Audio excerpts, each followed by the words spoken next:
পারিবারিকভাবে এতটাই ব্যস্ত ছিলাম যে আপনাদের সাথে নিয়মিত কোনো ভিডিও শেয়ার করা হয়নি। আমার পরিবারের উপরে কি পরিমাণ যে ধকল গেছে একমাত্র আমিই জানি। আসসালামু আলাইকুম, সবাই কেমন আছেন? আলহামদুলিল্লাহ ভালো আছি, সুস্থ আছি।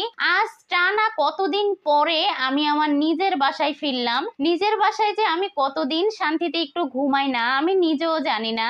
অনেক ধকল গেছে, তো অবশেষে আমার সংসারে আমি ফিরেছি আলহামদুলিল্লাহ। এই তো এখন সকালের নাস্তা বানিয়ে ফেলছি। সবার আগে নাস্তা না বানাইলে দেখা যায় সকালের কাজ যদি দেরি হয় তাহলে দুপুরের কাজ দেরি হয়ে যায়, আবার দুপুরের কাজ দেরি হইলে রাতের কাজও দেরি হয়ে যায়। মানে দিনটাই একদম কেমন জানি কাটে। সেই জন্য সময়ের কাজ সময় করে ফেলার চেষ্টা করি আমি। তো এই তো সকাল সকাল নাস্তা বানিয়ে ফেলেছি, দুই ছেলেকে নাস্তা দিয়ে দিয়েছি। এই দিক দিয়ে দুই ছেলেরই পরীক্ষা শুরু হয়ে গেছে। তো আমার তো একদম নাজেহাল অবস্থা, আমার ঘরের অবস্থাও 12টা বেজে আছে, সবকিছুই এলোমেলো। তো নাস্তা বানিয়ে আমি এই ঘর গুছাইতে চলে আসলাম। দেখেন আমার ঘরের কি অবস্থা, আমার মনে হচ্ছে আফ্রিকার জঙ্গল। যাই হোক, এই জঙ্গলকে আমি এখন একদম পরিষ্কার করে ফেলবো। সবার আগে পর্দাগুলো লাগিয়ে দিচ্ছি। আগের যে পুরাতন পর্দা ছিল সেগুলো গ্রামের বাড়িতে নিয়ে গিয়েছি, আর এইখানের জন্য নতুন পর্দা কিনে রেখে গিয়েছিলাম। তো এই পর্দাগুলো দিয়ে দিচ্ছি। কেমন লাগছে বলেন তো? তারপরে আমি বিছানাটাকে করে ফেলবো। বিছানা করার আগে দেখি ওয়ারড্রোবের উপরে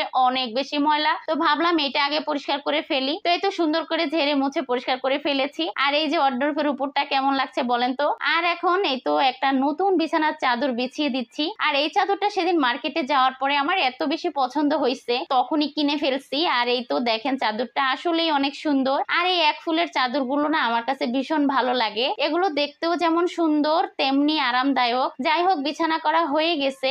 এখন এই তো খাটের সাইড বক্সটাও সুন্দর করে সাজিয়ে গুছিয়ে নিয়েছি। আর বাহিরের প্রকৃতিটা আজকে এত সুন্দর, ঠান্ডা ঠান্ডা ওয়েদার, খুবই ভালো লাগতেছে। আর এই তো জানালার এই উপর সাইডটায় ড্রেসিং টেবিলের উপরে আমি এই মানি প্লান্টটা দিয়ে দিচ্ছি। আর আমার বাসায় ঝিনুকের একটা শোপিস ছিল, সেটা এখানে দিলাম যাতে বাতাস এলে ঝুমঝুম শব্দ হয়। যাই হোক, এই তো ঘর গোছানো হয়ে গেছে। এখন রুমটা সুন্দর করে ঝাড়ু দিয়ে ফেলবো। তো এই তো রুমটা সুন্দর করে ঝাড়ু দিয়ে তারপরে চলে আসলাম আবার রান্নাঘরে। আজকে কাজ করতে যে আমার কি পরিমাণ দেরি হবে। এই দিক দিয়ে আরেকটা রুম তো রয়েই গেছে, সেই রুমটায় হাত দিলে তো আমার প্রায় 2 দিন লেগে যাবে। তারপরে আমি দুপুরের জন্য কই মাছ ভুনা করে নিচ্ছি। বেশি কিছু করার আজকে সময় নাই। এই দিক দিয়ে বাচ্চার পরীক্ষা শেষ হয়ে যাবে, বাচ্চাটাকেও আনতে যেতে হবে। তো আমি এই তো কই মাছটা ভুনা করে ফেলছি আর রাইস কুকারে ভাতটা বসিয়ে দিয়েছি। কই মাছটা শুধু হালকা করে ভেজে নিয়েছি আর মশলা কষিয়ে একটু ঝোল করে রান্না করব। তো এই তো খুব সুন্দর করে কষিয়ে ঝোলের পানিটা দিয়ে দিয়েছি। তারপরে শুধু ধনিয়া পাতাটা দিয়ে নামিয়ে ফেলবো। তো তারপরে রান্না শেষে আমি আবার দৌড়ে চলে যাই ছেলের মাদ্রাসায়, ছেলেটাকে মাদ্রাসা থেকে নিয়ে আসি।